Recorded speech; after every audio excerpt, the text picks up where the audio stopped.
여러분, 요즘 시장에서 정말 핫한 기업이죠. 바로 APR입니다. 상장하고 나서 한동안 주가가 좀 주춤하는가 싶더니 최근에 다시 꿈틀거리기 시작했거든요. 지금이 바로 APR의 새로운 시대가 열리는 순간이라는 평가가 나오고 있는데 오늘 그 이유를 하나씩 짚어보겠습니다. 좋습니다. APR이 새로운 성장 국면에 들어섰다 이런 평가를 받는다는데 도대체 성장 엔진에 무슨 변화가 있었던 걸까요? 그 핵심부터 한번 파헤쳐 보겠습니다. 사실 그동안 APR 정말 폭발적으로 성장하긴 했는데 그게 주로 미국 온라인 시장 딱 한 곳에 좀 집중돼 있었어요. 그래서 작년 하반기부터 주가가 살짝 주춤했던 이유도 바로 이거거든요. 그런데 이제는 상황이 완전히 180도 달라졌습니다. 보시는 것처럼 유럽 온라인 시장 그리고 미국 오프라인 시장 이 두 개의 아주 강력한 새 엔진이 동시에 빵 하고 터지기 시작한 거죠. 그리고 이게 그냥 앞으로 잘할 겁니다 하는 계획이 아니에요. 벌써부터 구체적인 성공 신호들이 막 보이고 있거든요. 예를 들면 영국 아마존에서는요. 진짜 별다른 마케팅도 안 했는데 입소문만으로 최상위권에 딱 올랐고요. 또 성장의 발목을 잡던 그 공급 부족 문제 있잖아요. 이것도 2026년 1분기부터는 시원하게 해결된다고 합니다. 근데 제일 놀라운 건 미국 시장이에요. 얼타비트라는 곳에 딱 입점했는데 들어가자마자 단숨에 4위 브랜드가 됐다는 거 아닙니까? 대단하죠? 자, 초기 신호들이 아주 좋죠? 그럼 이제 시장 전문가들은 이 성장 동력을 구체적으로 어떻게 보고 있는지 좀 더 깊숙이 한번 들어가 볼까요?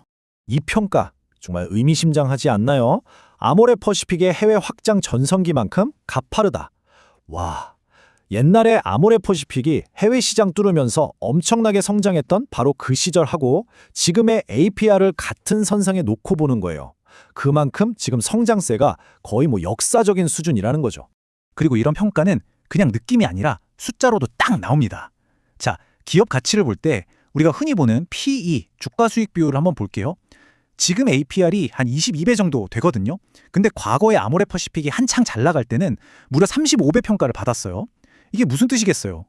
APR이 딱 그 시절 아모레퍼시픽만큼만 시장에서 인정을 받아도 와, 주가가 지금보다 훨씬 더 올라갈 공간이 많다는 얘기가 되는 거죠. 이 데이터는 진짜 좀 놀랍습니다. 세계에서 제일 큰 시장 아마존에서 스킨케어 분야 메디큐브의 위상을 한번 보세요. 우리가 이름만 대면 다 아는 뉴트로지나 세타필 이런 거대 글로벌 브랜드들을 제치고 무려 3위예요, 3위.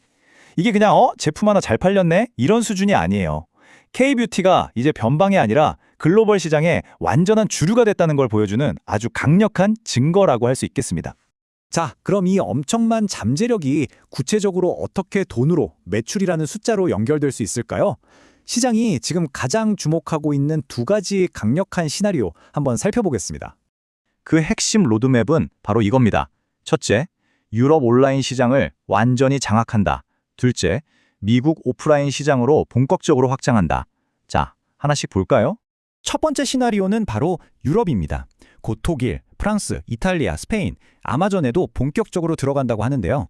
이미 대박을 터뜨린 영국 아마존 데이터를 기준으로 아주 보수적으로 잡아도 유럽 온라인에서만 연간 700억 원 이상의 추가 매출이 나올 수 있다는 분석입니다. 대단하죠? 두 번째 시나리오는요. 잠재력이 훨씬 더 큽니다. 지금은 얼타뷰티 같은 뷰티 전문점에 들어가 있잖아요. 근데 만약에 우리가 흔히 가는 월마트나 타겟 같은 일반 대형마트까지 뚫는다? 그럼 어떻게 될까요? 미국 오프라인에서만 연간 1,500억 원 이상도 충분히 가능하다는 계산이 나옵니다. 어마어마하죠. 물론 이렇게 장밋빛 전망만 있는 건 아니겠죠? 모든 투자에는 동전의 양면이 있으니까요. 우리가 반드시 짚고 넘어가야 할 리스크는 뭐가 있을지 이것도 객관적으로 한번 확인해 보겠습니다. 투자자라면 이 세 가지는 꼭 기억하셔야 합니다. 첫째, 유럽 같은 새로운 시장에 들어갈 때 초반에 마케팅 비용이 많이 들겠죠? 그럼 단기적으로 이익률이 좀 떨어질 수 있다는 점. 둘째, 아직은 소수의 히트 상품의 매출이 좀 쏠려 있다는 점도 생각해야 하고요. 마지막으로 해외 사업 비중이 워낙 크다 보니까 배송비, 즉 해상 운임 같은 글로벌 물류 비용이 오르락내리락하는 게 실적의 변수가 될 수 있다는 겁니다.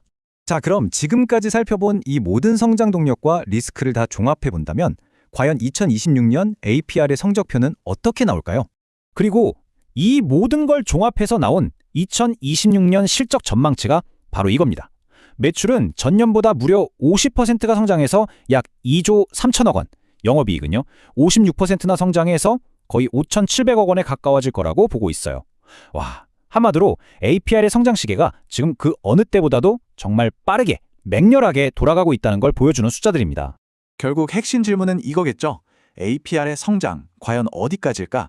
오늘 저희가 정리해드린 내용들이 이 질문에 대한 여러분 각자의 답을 찾는데 조금이나마 도움이 되었으면 좋겠습니다.